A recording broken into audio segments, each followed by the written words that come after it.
Good morning बच्चों। आज हम चैप्टर ट्रिग्नोमेट्री करेंगे 10th का। ट्रिग्नोमेट्री जो है आपने पहली फर्स्ट टाइम ही सुन रहे हैं आप ट्रिग्नोमेट्री, पर बहुत ही इजी है ये क्या होता है कि एक ट्राइंगल के 3 एंगल्स एंड 3 साइड्स जो होते हैं उसके बीच में रिलेशन क्या होता है उसी की ये स्टडी है। तो सबसे पहले हम इसमें ट्रिग्नोमेट्रिक रेशियोज़ के बारे में बात करेंगे। 6 ट्रिग्नोमेट्रिक रेशियोज़ होती हैं, ठीक है। और रेशियो किसके बीच में, दो लेंथ जो हैं, दो साइड्स जो हैं ट्राइंगल की, उसके बीच में क्या रेशियो है with reference to an acute angle. तो एक राइट एंगल ट्राइंगल में ये क्या है, 90 डिग्री का एंगल यानी राइट एंगल, और बाकी के जो बचे हुए दो एंगल होते हैं वो क्या होते हैं, एक्यूट एंगल होते हैं, मीन्स लेस देन 90। ओके, अब एक चीज़ और समझ लीजिए, वैसे आपको पता है ये कि ये जो है स्लांट जो लाइन है ये क्या कहलाती है, हाइपोटेन्यूज। और अगर हम कोई एंगल ये ले रहे हैं सी, या इसको मैंने लिखा है थीटा, तो इसके जस्ट अपोजिट जो साइड होती है वो क्या कहलाती है, परपेंडिकुलर, और इसके एडजेसेंट साइड क्या कहलाती है, बेस। तो B for base and P for perpendicular and H for hypotenuse. तो 6 रेशियोज़ ये आपको लर्न करनी पड़ेंगी कि कैसे कैसे होती हैं। देखिए sine A, first ratio sine A is equal to P by H, मतलब परपेंडिकुलर अपॉन हाइपोटेन्यूज। यहाँ पर ए जो है एक्यूट एंगल है, इससे मैंने साइन ए लिया है। हम साइन सी भी निकाल सकते हैं, ठीक है। बस एक ही चीज़ आपको ध्यान रखनी है कि जो साइन ए है, ठीक है, उसके लिए उसके सामने वाला जो एंगल होगा वो क्या होगा, पी परपेंडिकुलर, ठीक है। और ए के जो एडजेसेंट साइड वो क्या होगी, बेस, राइट। तो अगर मैं साइन ए निकालना चाहती हूँ तो परपेंडिकुलर अपॉन हाइपोटेन्यूज, हाइपोटेन्यूज तो सब में सेम रहेगा, चाहे वो एक्यूट एंगल ए हो चाहे एक्यूट एंगल सी हो। तो साइन ए और सी के लिए हाइपोटेन्यूज सेम है, पर परपेंडिकुलर और बेस ये जो है चेंज हो जाते हैं। कैसे, देखिए ये एंगल है, इसके जस्ट अपोजिट साइड्स कौन सी है, ये वाली बी सी। तो ए के लिए आपका परपेंडिकुलर कौन सा होगा, बी सी, ठीक है। तो हमने लिखा परपेंडिकुलर पी अपॉन एच, ठीक है।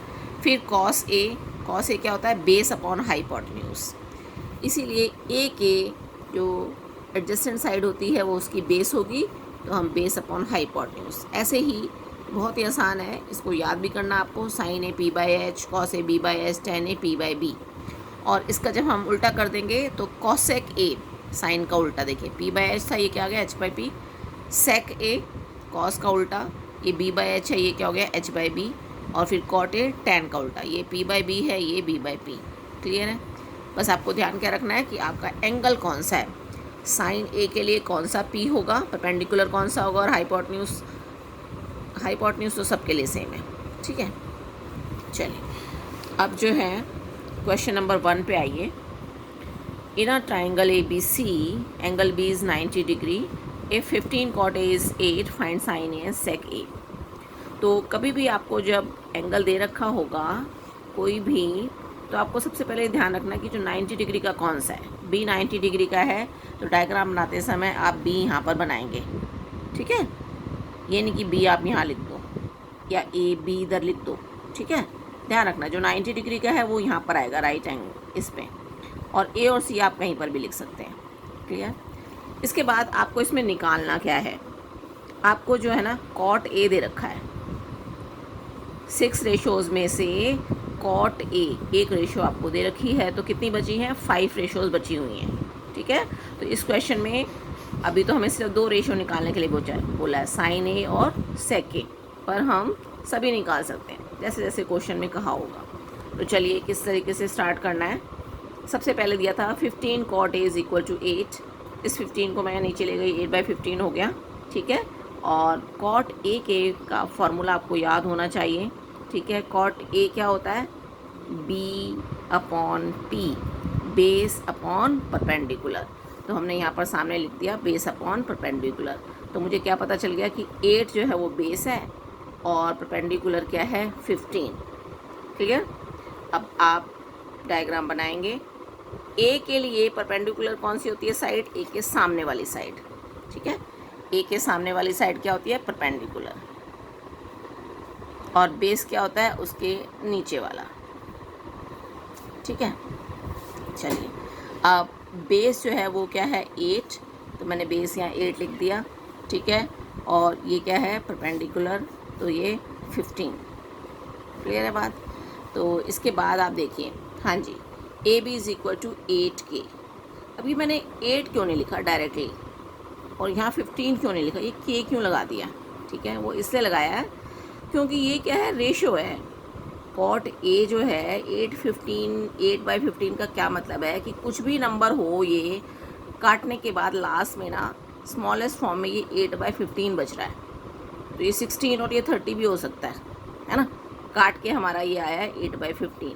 इसका मतलब वो जो नंबर था कि जैसे होता मेरा क्या कहते हैं 16/30, तो मैं इसको किससे काटती? मैं काट रही हूँ 2 से। 2 8 16, 2 30, 8/15 आगे जो 2 जो था ना, 2 क्या था? K था वो हमारा, एक कांस्टेंट मल्टीप्लाई था उसमें। रेशो काटने के बाद मेरी क्या आई? 8/15। तो इसीलिए हम इसको डायरेक्टली 8/15 ही लिखते हैं, हम के साथ में रेशो लगा के लिखते हैं। मतलब बात समझ में आ रही है मेरी? ठीक है, कि के कुछ ना कुछ ऐसा हो सकता है नंबर कि हमने जब उसको काट दिया तो हमारा 8/15 बचा है। क्लियर? चलिए, मैंने लिख भी दिया है कि इज़ एनी पॉजिटिव नंबर। अब आप पाइथागोरस थ्योरम में आ जाइए। पाइथागोरस थ्योरम हमारी राइट एंगल ट्रायंगल में लगती है। वो क्या होती है? Hypotenuse square is equal to base square upon perpendicular square, ठीक है। चलिए, उसमें से हम यहाँ पर मैंने नंबर लिख दिए थे। फटाफट ए सी की वैल्यू आपको निकालनी है, ठीक है। ये मैंने सर्कल में से लिखा है कि ये मुझे अभी निकालनी है वैल्यू, ये मैंने बाद में लिखूँगी मैं। अभी मुझे जो गिवन था 8K और 15K, वो मैं यहाँ पर पुट कर दूँगी। ए बी की जगह ये और बी सी की जगह 15। क्लियर? इसके बाद हम इसको सॉल्व करेंगे। 8 64K स्क्वायर और 15 का स्क्वायर 225K स्क्वायर, ओके। और यहाँ का जो ए सी का जो स्क्वायर था वो यहाँ पर आके क्या बन जाएगा? Under root. आप दोनों को ऐड कीजिए, 289K स्क्वायर और 289 का अंडर रूट 17 और K स्क्वायर और ये under root square, under root cut गया तो क्या बच गया? K। तो ए सी मेरा क्या आ गया? 17K। इसके बाद अब मुझे क्या क्या निकालना था? साइन ए और सेक ए निकालना था। क्लियर? अब साइन ए क्या होता है? P/H, perpendicular upon hypotenuse. तो हम फटाफट डायग्राम में से देख लेंगे कि हमारा क्या था P और क्या था H। P क्या था? 15K, H हमारा निकला था क्या? 17K। तो हमने यहाँ पर लिख दिया 15/17K और ये K कैंसिल होके 15/17, ओके। इसके बाद सेक ए का formula H/B, hypotenuse upon base. Sec किसका उल्टा होता है? कॉस का। तो याद हो जाएगा आपको थोड़ा थोड़ा जब आप करते जाएंगे। यहाँ पर भी इसी तरीके से कट गया K और क्या आ गया? 17/8, ओके। इसके बाद सेकंड क्वेश्चन पे आइए। सेकंड क्वेश्चन में क्या दिया हुआ आपको? ट्रायंगल ABC में B 90 डिग्री है, सेक थीटा दिया हुआ है 13/12 and calculate all the trigonometric ratios. That means हमें स्पेशल रेशो, जैसे लास्ट क्वेश्चन में साइन और सेक की निकालनी थी, इसमें इन्होंने बोल दिया कि calculate all the trigonometric ratios. तो कितनी होती हैं? टोटल 6 होती हैं। एक हमको गिवन है तो इसका मतलब 5 रेशोज़ हमको निकालनी है, ठीक है। अब हमें वहाँ पर दिया हुआ था साइन ए, यहाँ पर दिया हुआ थीटा। तो एंगल थीटा कौन सा है? ठीक है, हम हमारी मर्जी है, हम यहाँ पर भी लिख सकते हैं एंगल थीटा, यहाँ पर भी लिख सकते हैं, ठीक है। पर बस आपको ये ध्यान रखना होगा कि उसके सामने वाली जो साइड होगी वो परपेंडिकुलर होगी और नीचे वाली साइड जो उसके जस्ट एडजेसेंट साइड जो है वो क्या होगी? बेस। आप कहोगे ये भी हो सकती है एडजेसेंट साइड, बट नहीं, ये जो स्लांट होती है ना, ये जो टेढ़ी वाली लाइन है, ये हाइपोटेन्यूज ही होती है। बेस और परपेंडिकुलर हमेशा सीधी सीधी लाइन होंगी। क्लियर? इसे आप पहचान लेंगे आराम से। तो B है 90, मैंने B यहाँ लिख दिया, A और C यहाँ लिख दिया, थीटा मैंने यहाँ लिख दिया, ओके। अब आपको क्या दिया हुआ है? Sec theta 13/12। सेक थीटा का हम फॉर्मूला देखेंगे क्या होता है? H/B। तो ये क्या है? H और ये क्या है? B। अब H का मतलब हाइपोटेन्यूज मैंने यहाँ लिख दिया, इसलिए ये 13K, ठीक है। बेस थीटा के हिसाब से बेस क्या है हमारा? ये मैंने लिख दिया 12K, ओके। और वेयर आपको ये भी लिखना पड़ेगा K is any positive number, okay. चलिए, इसके बाद पाइथागोरस थ्योरम लगानी है। वही hypotenuse square is equal to base square plus perpendicular square. यहाँ वैल्यूज़ पुट कर दीजिए जो जो आपको गिवन है, 2 वैल्यूज़। इसके बाद सॉल्व करके आपका ये इस नंबर को इधर ले आइए, माइनस हो जाएगा 25k स्क्वायर। इसके बाद ए बी का जो स्क्वायर है वो यहाँ पर आके क्या होता है, अंडर द रूट। ओके, 25 का 5 आ गया और के स्क्वायर अंडर रूट कैंसिल होके के, तो ए बी की वैल्यू क्या आ गई, 5k। अब आपको सारी रेशियोज़ निकालनी थी, 5 की 5 रेशो आप निकाल लीजिए आराम से। साइन थीटा क्या होता है, p/h perpendicular upon hypotenuse. Diagram में से देखते चलो आराम से। साइन थीटा क्या होता है, परपेंडिकुलर अपॉन हाइपोटेन्यूज, तो 5k/13 के, ये लिखा है मैंने 5k/13 के। इसी तरीके से कॉस थीटा, टेन थीटा, सारी वैल्यूज जो है आप निकाल लेंगे। ओके, चलिए अब थर्ड क्वेश्चन पे आइए। थर्ड क्वेश्चन क्या था, इन ट्राइंगल ABC बी आपको 90 दिया है, यहाँ पर साइन ए दे रखा है 3/4, देन शो दैट दिस। यहाँ पर उसने ट्रिग्नोमेट्रिक रेशियो निकालने के लिए नहीं बोला है, पर ये बोल दिया ना कि show that this plus this is this. That means आपको कौन सी रेशियोज निकालनी है, कॉस ए प्लस साइन सी।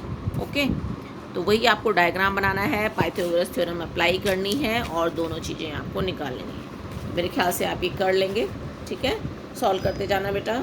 और इसके बाद हमने यहाँ पर थर्ड साइड जो अननोन साइड थी वो निकाल ली है, ए बी, और वो क्या आ गई है, √7k।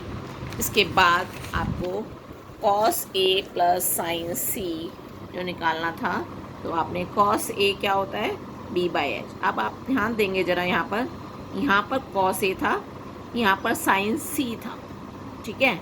तो अब ए के हिसाब से आपका बेस और हाइपोटेन्यूज क्या है वो ध्यान देंगे। ए क्या है, यहाँ पर एंगल देखो, ए के लिए आपका परपेंडिकुलर कौन सा है, उसके सामने वाला, यानी ये 3k, ठीक है। और बेस कौन सा है, इसके साथ वाला। तो कॉस से होता है बेस बाय हाइपोटेन्यूज, तो क्या हुआ, √7k/4k। क्लियर, √7/4 आ गया इसलिए।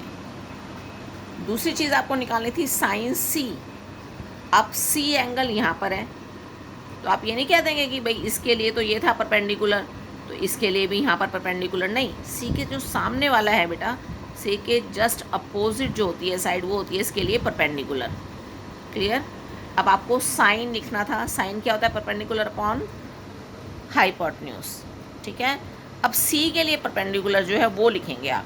सी के लिए परपेंडिकुलर क्या है, उसके सामने वाला, यानी √7k, और हाइपोटेन्यूज तो दोनों के लिए सेम होता है, तो 4k, √7/4k, और k कैंसिल होके √7/4 आ गया, ठीक है। तो कॉस ए आपका ये आ गया और साइन सी आपका ये आ गया।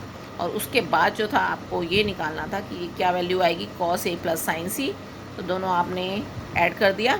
ऐड करने के बाद आप चाहें तो इसको ऐसे लिख सकते हैं कि एलसीएम इसका 4 लो नीचे, ठीक है। कैसे, ऐसे इसका एलसीएम 4 लिया, अब नीचे एलसीएम सेम है तो ऊपर यही आ जाएगा, √7 प्लस √7 सॉल्व होके 2√7, जो मैंने डायरेक्टली यहाँ पर लिख दिया, ठीक है। 2√7/4, 2 से कैंसिल हो गया तो √7/2, और यही हमको प्रूव करना था, ठीक है। लिख सकते हैं नीचे, हैंस प्रूव्ड।